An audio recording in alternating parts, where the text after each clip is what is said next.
Hi everyone, this is a demonstration about how to set up DroneCAN device on a VTOL aircraft. So this is a dense wing QA418 VTOL aircraft.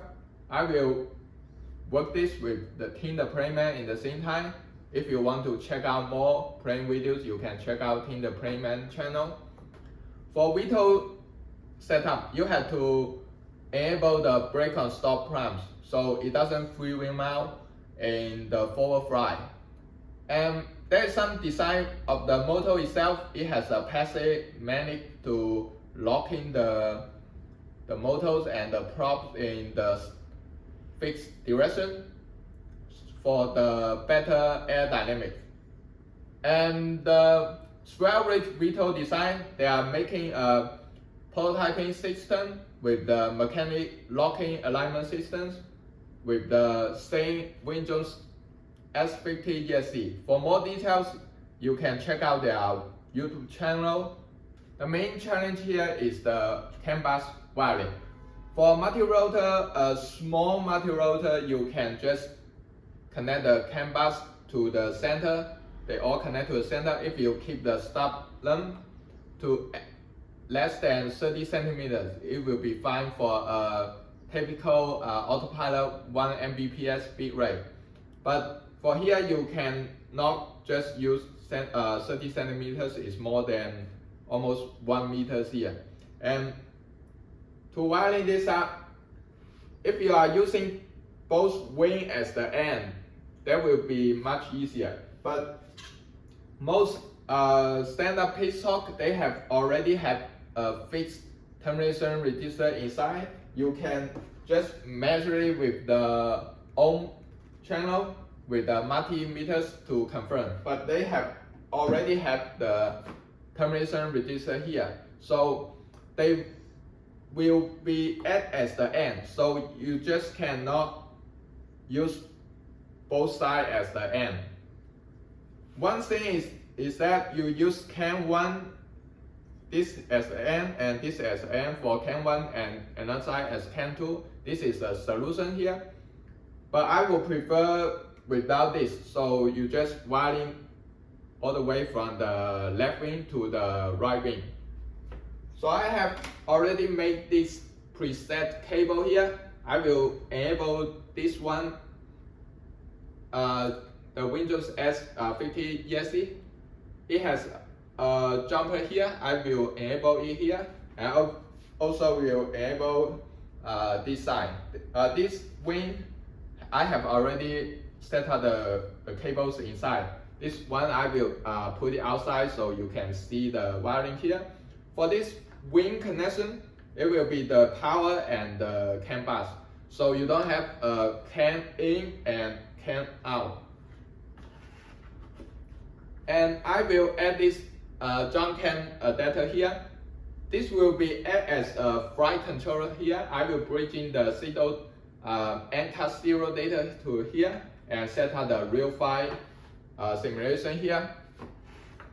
And I will also use two Vimdrones CAN servo hub to control the elevator and aileron and rudder here. So I have already set up 7 CAN nodes here. I have 5 AM32 DroneCAN ESC node here and 2 servo hub node here. In a typical ArduPilot VTOL design, the servo channel will be mapping with the aileron, elevator, and truss. Truss means the forward motor and rudder, and the M1 to M4. This M1 to M4 is the same as the multi-rotors layout. The problem is I will use M5 as the truss here. The truss here is not ArduPilot mixer Moto 5. I just use it as the ESC index 5. So it will show as M5 here. It's actually the truss. And because you have to enable all the 8 channel here, you will use the ESC offset to remove the servo channels there. So I will use servo 9 as truss. So it will be in the back of the ESC area. So it will be the ESC index 4 actually here.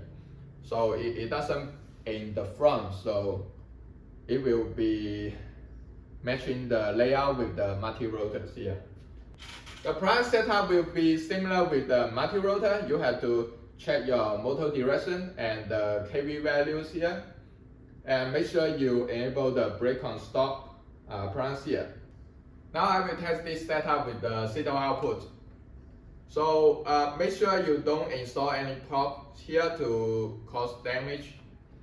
I will arm in Q stabilize mode to check the vertical motor.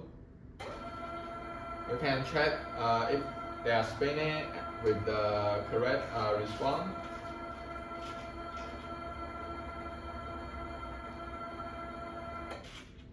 In fly-by-wire mode, I will check the servo first.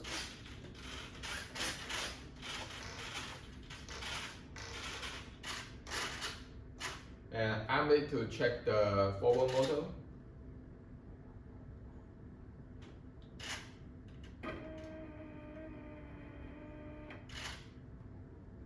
Now I will take off in Q stabilize mode.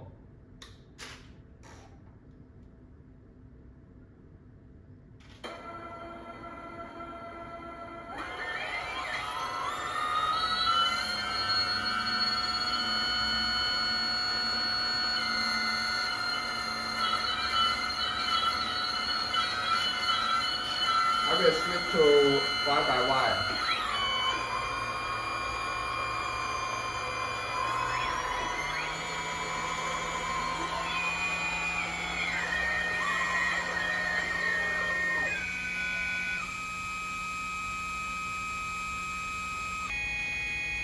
Now I will switch to Q return to land.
That's all. Thanks for watching.